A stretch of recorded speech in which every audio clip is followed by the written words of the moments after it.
Good afternoon, everybody. WPTV Chris Gilmore here. I'm an anchor at this station. I do work on both WPTV and WFLX. We're here to talk about Black History Month today, though. Obviously, we are in the thick of Black History Month, and we want to highlight a particular organization that focuses on young women and ladies from the crib to the conference table is what we've jokingly said with the organizers here, just chatting prior to this little live stream that we have here. It's on both our Facebook and YouTube pages during your lunch hour. So as you join our conversation, feel free to chime in, ask any questions that you may have, but we are talking about female empowerment. Black History Month. Obviously, there's a lot to talk about, particularly with what we've been broadcasting on Channel 5. It's Winter Olympics. We've seen a lot of pioneers there. The speed skater Erin Jackson getting her first gold medal. But we want to also talk about homegrown efforts to, promote Black success in all arenas. And what a better organization than the Black Doll Affair. I'm just learning about them. And we have a lot of the ladies or the dolls behind the organization here with us today. So I want to go ahead and loop them in, introduce you to them. First and foremost, we have the founder who has some ties to South Florida, which we love to see. So let's go ahead and let her introduce herself and tell you what exactly is the Black Doll Affair. Good morning, every dolly. It's Mama Doll, proud founder of the Black Doll Affair. Thank you for having us, Chris. So the organization is in its 15th year, and I created it in 2007 after witnessing the doll tests on the Oprah Winfrey Show, and was appalled to see, and just a little backstory for people who don't know about the doll tests. Yeah, I remember hearing about it in my psychology class in high school, but it's something that's survived the testament of time. So go ahead and give us some background about that. So husband and wife psychology team, Kenneth and Mamie Clark, created during the early civil rights movements, created this doll test where, and it's really a psychological test for children and a temperature to kind of see where our children are in their self-esteem.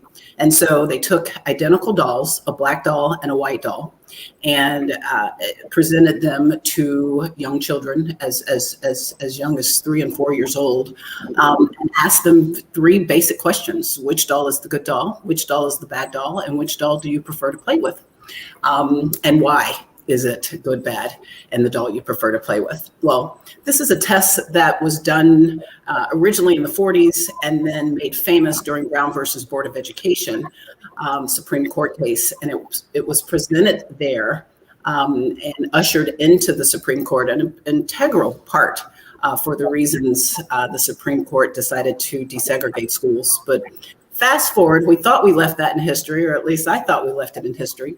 Fast forward to 2007, I am in my kitchen in Atlanta watching the Oprah show about skewed images of, ourselves and things we see in the public eye. And a young girl, Kara Davis, was reconducting the doll test in a documentary called A Girl Like Me. And I was just blown away to see these Black children, 3, 4, 5, 6, 7 years old, choosing the black doll as bad, ugly, and the one they didn't want to play with. But what really blew me away was how they really sort of separated themselves at such a young age from their identity. She asked, which doll looks like you?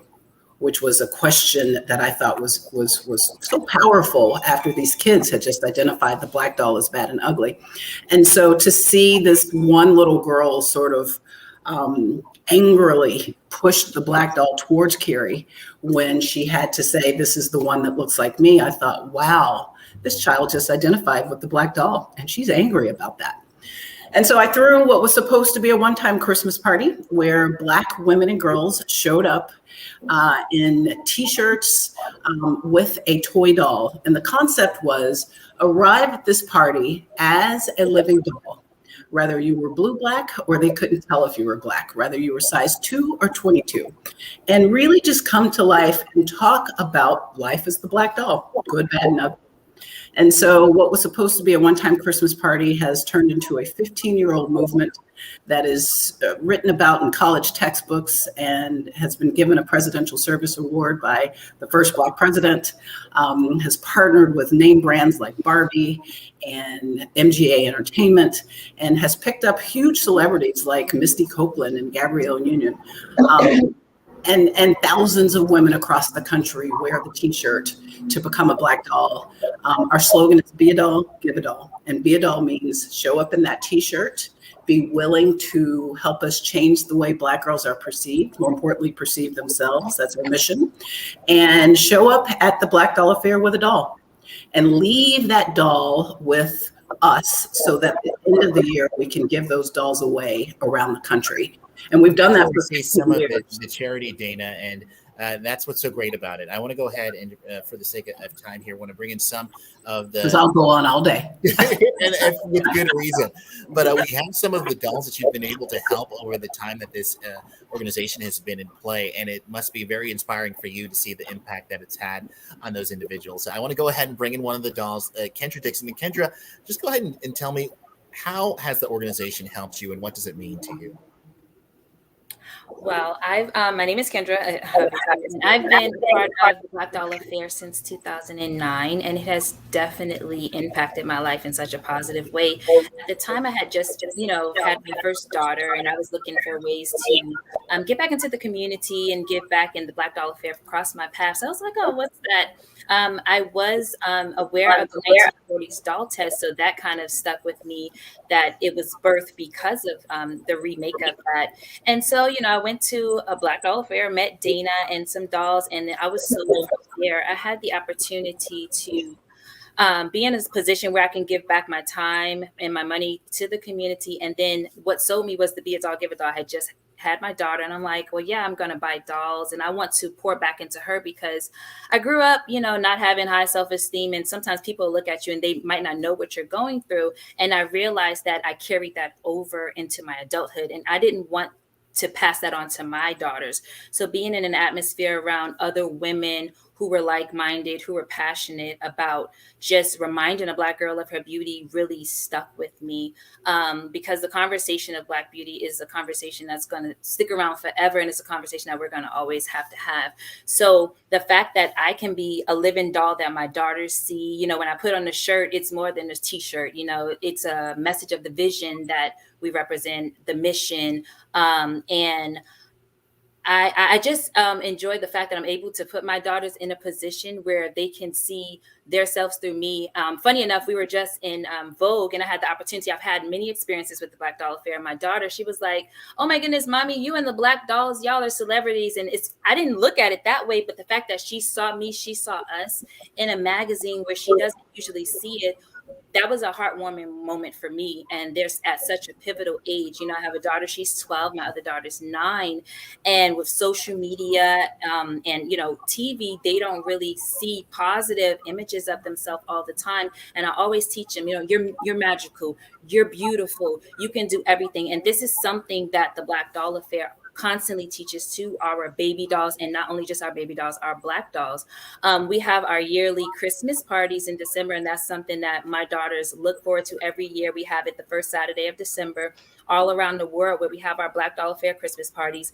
And little girls are able to see living dolls, but they also receive a toy doll. But not only that, they're also walking away with the message of beauty. And despite that toy doll that they're receiving, that message of beauty is something that's going to stick with them forever. So the Black Doll Affair is an amazing organization. I am so honored to be a Black doll. I've enjoyed my experiences. I love pouring back. I love what's being poured into me from Mama Doll, from my doll sisters. Everyone's so motivating. Everybody is just... it's just an amazing experience for me. Oh my gosh. Thank you for sharing your testimony, Kendra. Thank you. Obviously, as we mentioned, this is an issue that affects people both young and old. And, it's the sad but necessary part that we still have to continue to do stuff like this. But Dana, go ahead and touch base with me about just the necessity of efforts like this, because as we discussed, this is something that has not gone away. But what have you seen in terms of the timeline of there being greater accessibility to images, mentors, books that show Black women in a brighter light? Well, first of all, when we started in 2007, the term Black Girl Magic didn't exist. And we had a lot of work to do. You couldn't just walk into Walgreens and buy a black doll. You couldn't even walk into Toys R Us and buy a black doll, because after the two that they gave us to buy were gone, they were gone. And so we really had to create a movement around the black dolls and self-esteem and empowerment. And then as we journeyed down the line, it was, Black Girls Rock on television, and then Black Girls Run, and then just all of these movements about Black girls and their empowerment. So I have watched both the living dolls in the mirror grow. I've seen, even on my own team, so many women have remained with me from the beginning. I've watched their evolution. I've watched them feel more empowered to use their voices. I always say you don't have to make a scene to make a message. And so I see how they are crafting their self-esteem and presenting differently. I've watched the evolution of my members. I've watched the evolution of their children who would come to movements. I mean, Kendra's girls are a prime example of it. They are just empowered, and therefore I'm watching them being empowering, and they're going out for sports, and they're attending Black Doll affairs and speaking for us, and, young girls able to tap on the mic and use their voices. So to arrive, at a time when we started, there was no Barack Obama. And so to sort of navigate through this time in history, and do it with some really big names, like Mattel, like Macy's, to have just this massive sort of attention put on Black girl empowerment outside the Black Doll Affair and within the Black Doll Affair is huge. And yet we see every day in national news stories, and I see every day in my life, we still don't get the opportunity to just walk out of the door and be. We're still always having to prove ourselves, no matter the accolade. Every single one of the women here have been seen in Vogue, have been seen in Oprah. Their names are in history college textbooks, literally. Mm-hmm. And we've accomplished so much. And yet we're still reduced to having to be magical. Right. There was a very controversial thing that Omarosa said on a talk show, and she took a lot of heat for it, but I understood it intrinsically. She said to a white woman, you guys get to be mediocre. And of course, as a white woman, if you're listening to that, you're offended by it. But what she was saying and articulated beautifully is that we don't get to be that. We can't just go out and be mediocre. We have to remind people. I was at a meeting recently where there was a subject on the table, and usually I go in and talk about who I am and what I've done and, all of that. And I thought, tonight's not about that. I don't have to be Mama Doll. But I didn't, and was reduced to, who do you think you are? And just reminded that, oh yeah, you forgot all of your accolades, Mama Doll. So it's important work, and it's not done yet, sadly. Okay. Thank you so much for sharing that. It's an important point. A lot of it is mental, and the self-affirmation of, hey, I take up space. I am somebody, you don't have to necessarily be great, but you can be somebody.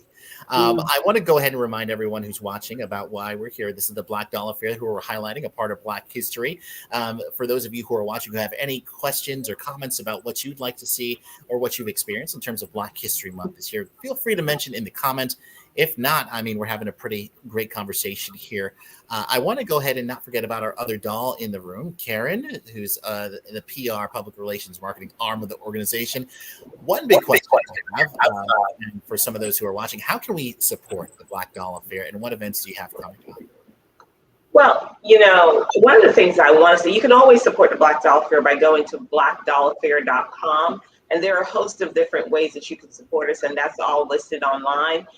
To become a doll, you just simply buy a tee. And then we have many experiences, and you can look and see what kind of events we have coming up in terms of our self-esteem movement. and whatever philanthropic events we are considering doing.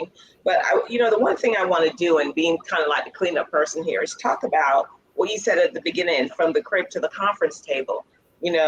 From plastic dolls to living dolls, we are the living dolls, and we can use plastic dolls to have little girls have a great and envision themselves as something spectacular when they grow up. You'll see dolls now that are doctors, that are teachers, that are astronauts. I keep this here because this is one of the first astronaut dolls that came out long before the first Black woman astronaut went up into space. And this is something I use every time I have an event to talk about what you can be.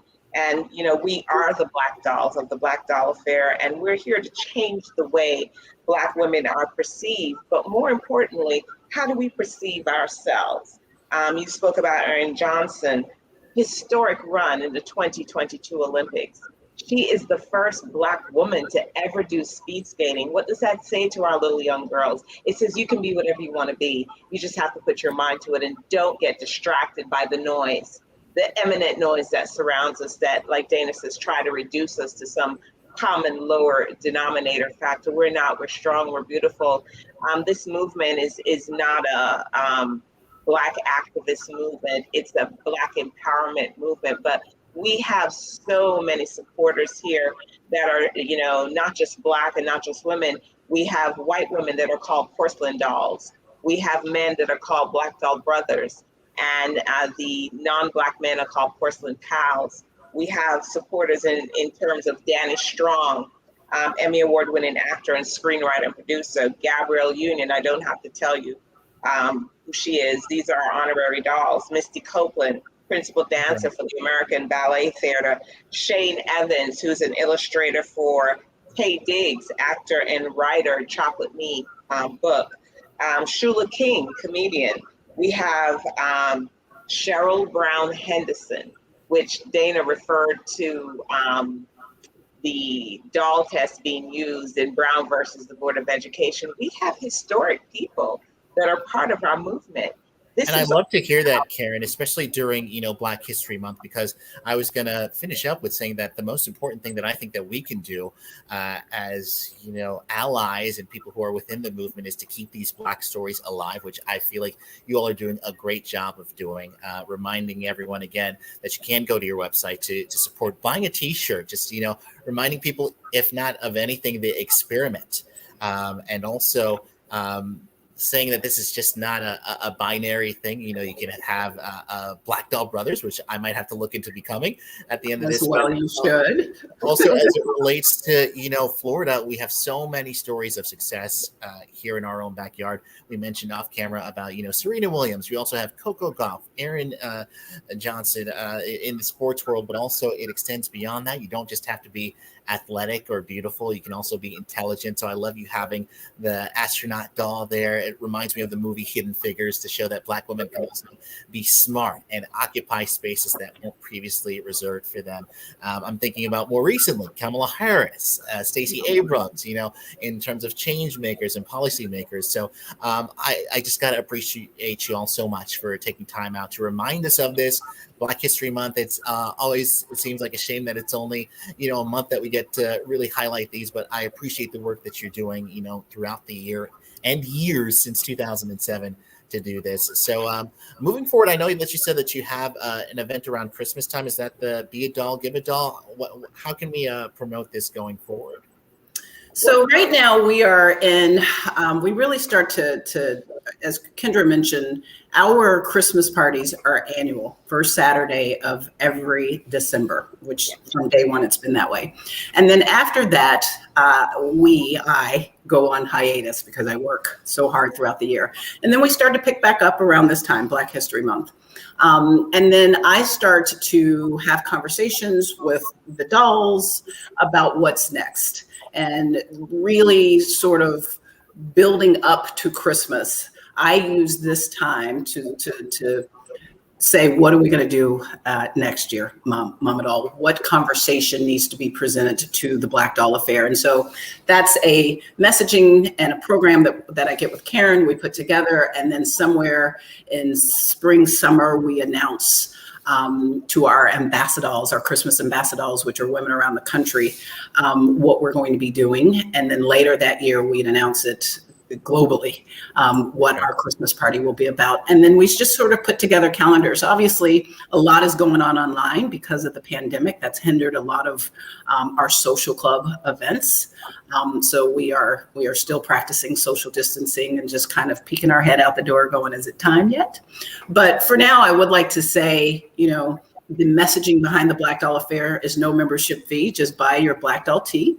And for the remaining part of Black History Month, we created last Christmas paper dolls. For the first time, the Black Doll Affair wanted to present the discussion of all of the plastic pollution, having become the largest consumer group of the toy Black Doll. We wanted to address the plastic solution that we were responsible for. And so last year's theme was paper dolls. And so anybody that becomes a member listening to the broadcast, we will automatically add, and you've got the paper dolls in your backdrop, we will automatically add a complimentary paper doll to their order. And I would just say, to keep up with our affairs, once you join, you become a part of the newsletter and follow us on social media.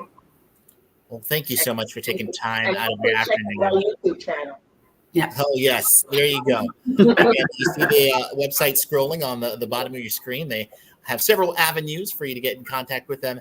And obviously, if you don't have an event going on near you, just ask somebody about examples of Black excellence, Black girl magic, and Black history. We love to showcase that here on WPTV, and we are grateful for you ladies taking your time out of your day. And remember, dolls come in all shapes, sizes, colors, and dimensions now, 2D and 3D. And if you want to support them, go ahead and check them out. Thank you, Dana and Karen. We appreciate it. Thanks for the press. We appreciate it, Chris. Happy Black History Month. Yes. Bye.